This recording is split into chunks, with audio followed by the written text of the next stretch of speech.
Hey guys, Marsling here, bringing you another Dragon Ball Z Dokkan battle video, and so today we are doing a very special 200% leader skill showcase. We have the STR Great Ape Raditz, who obviously has Easy A on both versions now. It was global first. He is level 10 links, of course, and we're going to see what he can do. These 200% team showcases, it's always fun to do some of these more random units. Like, obviously it's cool to see how the best units that are getting a new like 200% lead will look, but I also think it's quite fun to do these like random units sometimes as well. So Great Ape Raditz is a Nuking style unit, so he's obviously going to require a little bit of RNG, but he can actually be pretty good. So he greatly raises attack and defense for one turn on his super attack, which is obviously a very good super attack effect. And then he gets attack and defense 80%.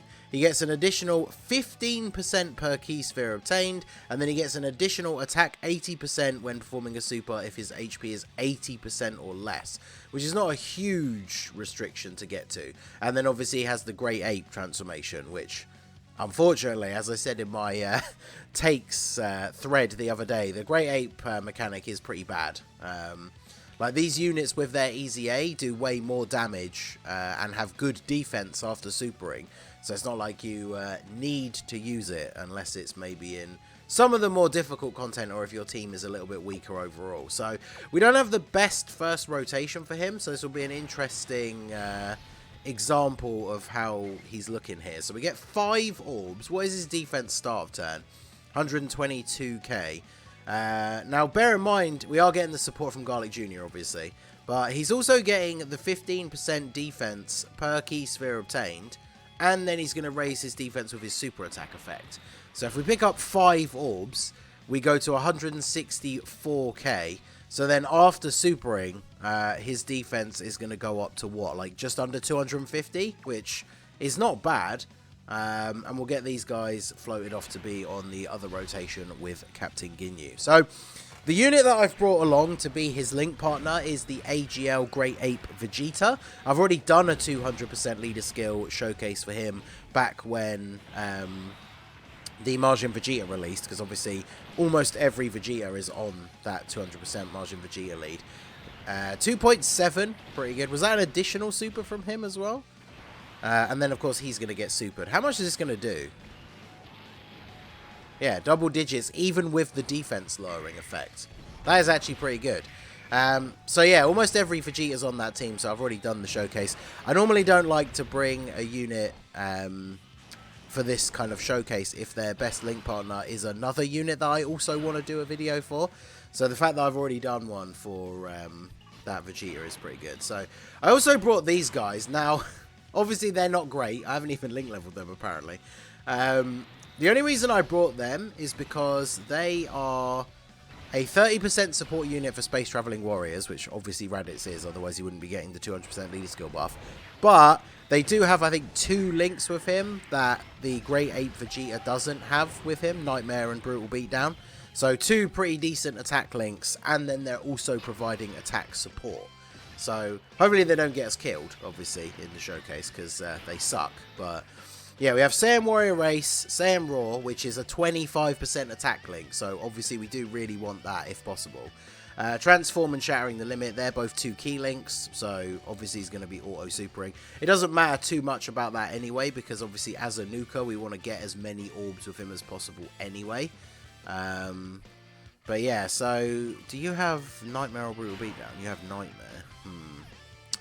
Vegeta's not going to kill him, is he? Vegeta is pretty good on the 200% lead, but I think it's very unlikely that he one-shots. So start of turn defense is 76k, but that's because we got defense lowered on the previous turn. So his defense is not going to look anything too crazy on this turn, unfortunately. But his attack stat should be pretty good. We've got a lot more links active. We picked up 1 more orb than we had previously. So let's see what we get out of Raditz this turn. Yeah, 3.23. And obviously, if he hadn't been defense lowered on the previous turn, like, his defense would actually be pretty good now as well. And I think it's all of the Great Apes, the Vegeta included, have these extra buffs. The 3 that got their Easy A, I should say. they all get these extra buffs or extra abilities if you're below a certain amount of HP. I think it might be 80% for all of them. So we shouldn't have too much trouble dropping below 80% HP as we get into the later stages. Especially with units like the Dodoria and Zarbon on the team. I had to blank for a second their names, but with them on the team, we are definitely going to be able to take some damage in the next couple of turns, because they are not very good, to say the least. So let's see what we are looking like on this turn. So now, our defense is not going to be lowered anymore. We have every single link active except for the Saiyan lineage. Because, yeah, we're just missing Nightmare and Brutal Beatdown, and they are, apart from Shattering the Limit, the only links that they share with Raditz. It's not the best turn for orbs, though. I guess I could do this, because that drops that rainbow, that orange one down, and we can get 5 again, which I think is what we got on the first turn. So 150k basically at the start of the turn. So let's go ahead and get this one for you. Then we can get 5 for you. Fortunately, we have type advantage with Zarbon and Dodoria. So 5 orbs puts him up to just under 200k. So after supering, he's going to be close to 300k defense on this turn, which is pretty good, considering we have type disadvantage against this Goku. Alright, he's going to super Vegeta anyway. So this might actually do some damage because of the defense lowering. Yeah, 260k. Alright. Now, I think the 80% is taken into account on super. Yeah, it is. 5.87. It's pretty good. And the level 3 dodge. Let's go.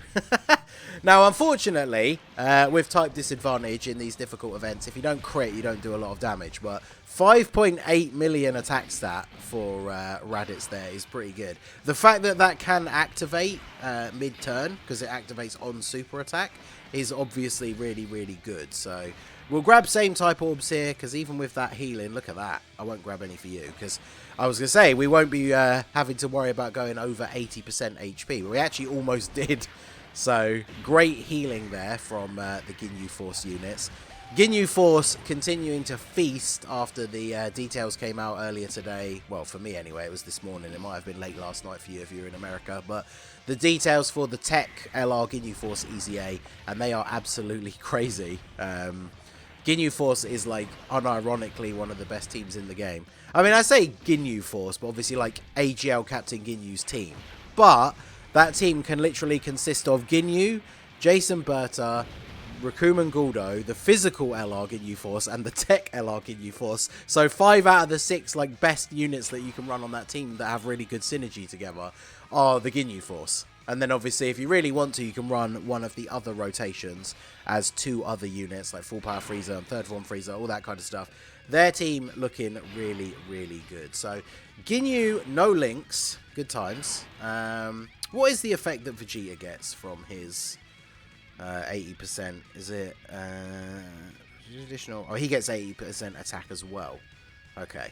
Now the problem here, however, for this turn is the best way for me to get a lot of orbs for Raditz here is going to be to get the STR orbs, which is then going to give us a heal. So I think we are going to end up being over 80%. So start a turn with no support, 125k defense, 8 orbs. That's pretty good. Yeah, definitely puts us over. But we now have 200k. So his attack stat's not going to look as good. But on this turn, even without support, he's going to be getting to like 300k defense when he super attacks, which is pretty good. Vegeta at 4.5. Vegeta is a good damage dealing unit. He has big bad bosses, which obviously helps him out quite a lot. Not in this scenario, because Raditz doesn't have it. And look at that. What a Chad. Getting the level 3 dodge against the super, which absolutely would have done, like, a decent amount of damage to Vegeta there. So, Raditz obviously not hitting the same kind of attack stat that we're going to see when we're below 80% HP. But, considering we have no support on the rotation, that's definitely not too bad. His biggest drawback, of course, is, like, the same as any other one, is that he's a Nuking style unit. So, if you get unlucky with the orb placement on the turn, then obviously he's not going to do a lot of damage, and his defense is going to be a lot lower, which in more difficult content could be really, really bad, right? could even potentially get you killed, unless you then have to use an item. And in some of the more difficult content, like especially even this event, for example, right, the GT Legendary Goku event, not the hardest event in the game by any stretch, even on global anymore, but it limits you to 2 items that you can bring. So you don't really want to use one of those item slots to bring like an orb changing item, because then you've only got 1 defensive or healing item. And then when it comes to the red zone, when that releases, you can only bring 1 item. So no way in hell are you bringing an orb changing item instead of some kind of heal or damage reduction. So that is obviously the biggest potential downside for Raditz, is the fact that he can struggle for orbs, which is obviously then going to massively affect his performance. So I think we can risk it for the biscuit and not use an item here. 12 orbs, and we've got support from Garlic Jr. So the only bad thing about this turn is we're not below 80% HP for the attack stat, but defense-wise, 278k. Which means when he super attacks, he's basically going to be like over 400k defense, which is pretty good. So if Vegeta gets like super attacked in slot 1, even though he's got type advantage, hopefully that will do enough damage to drop us below 80%. Because I really want to see, with 12 orbs, come on, super. Okay, well, 3.8 for Vegeta is not bad either. 4.17. So 4.17 with the support from Garlic Jr., but without getting the extra 80% that he gets if we're below 80% HP, which, you know, 80%'s not far off of 100. Crazy, I know, right? But which means that if you double his attack stat, it's obviously not going to be exactly that, because that would be 100, but you're getting very close. So he's at, what, 6 to 7 million on that turn if we'd been below 80% HP, and we didn't have to use an item or anything like that to create orbs. So obviously, on a good turn where you can pick up a decent amount of orbs, Nukers can actually look pretty good. It's just a case of, like I say, you can absolutely get a fumble with the orbs, and it's beyond your control as well, which is the thing that is the most annoying. Sometimes, obviously, what you ideally want to try and do is, on the turn, if you have a nuker on 1 rotation, you want to try on the turn before that to leave orbs laid out for them to get, which I've completely forgotten to do, basically, for this entire video. Although we have been finishing off rotations with the Ginyu and Rikuman Guldo rotation a few times. So that's where a nuking style unit can leave you open to a little bit of a disaster situation, because if we finish off an enemy, like here, for example, if we get the additional super, can we get the hidden potential one? No. So if we'd finished off the Ozaru, we go into a new phase, we have no control over getting like what the orb field is going to look like. So we're going to have to miss out on the 2 extra orbs from, the 2 extra links from Zarbon and Dodoria here, just so we can actually see Raditz attack, because otherwise Vegeta's absolutely going to kill. I won't bother picking these up because we're going to kill him here anyway. So 2.83, this is an example of like a much lower end turn for him. We picked up, what was it, like 5 or 6 orbs, and we've only got those 4 links active and 30% support. So obviously on that kind of turn, he doesn't really look particularly impressive, but still not the worst unit by any stretch. I feel like at this point, because I always decide like after the recording is finished, but I feel like at this point I could probably get away with calling this video something like better than the Dokkan Fest Raditz, because on his good turns with good amounts of orbs and support, he's definitely hitting harder than him without having to worry about that restriction of the enemy being on low HP, because that's what gives the Dokkan Fest Raditz like a big attack buff. But yeah, I mean, the one thing we haven't seen yet, which I'm kind of surprised, is we haven't had either of the units transform, which is the only downside to running another transformation unit as his link partner, because we could go into the next rotation and then Vegeta transforms, which would be kind of annoying. Garlic Jr. gets super attack maybe? Put us below 80% HP? No, okay, never mind. Still no transformation, which I'm not going to complain.